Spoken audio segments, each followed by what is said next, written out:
Let's talk about Shelley Wright and about what happens when someone decides to challenge the unwritten rules.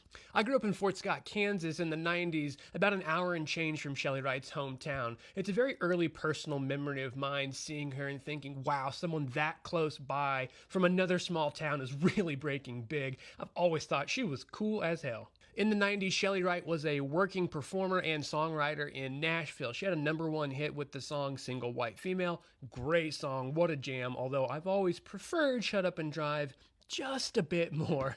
That you wanted him to be. Turn the radio on.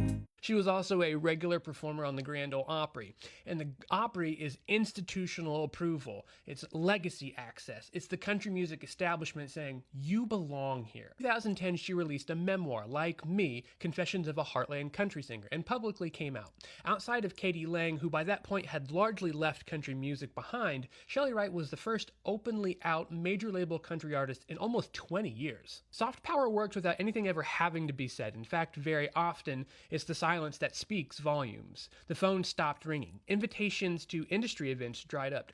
Very few people within country music showed any kind of support for Shelley Wright, and the Grand Ole Opry didn't invite her back for almost a decade. And none of that is to ignore the overt backlash, public hostility that included death threats.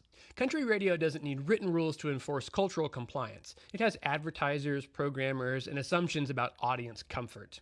The same industry that once showed me that someone from small town Kansas could make it also showed me that it was going to very tightly control who gets to stay. And the answer at that time was pretty narrow. Today, artists like Brandi Carlile, Orville Peck, Waylon Payne, and Amethyst Kia exist in country music without apology. Shelley Wright was among the first to step into country music's spotlight and not ask for tolerance, but to plainly say, this is who I am. So turn your radio on, blast Single White Female, or any of the killer music she's continued to make, and shut up and drive. If you have any other music history side streets you'd like me to go down, let me know in the comments.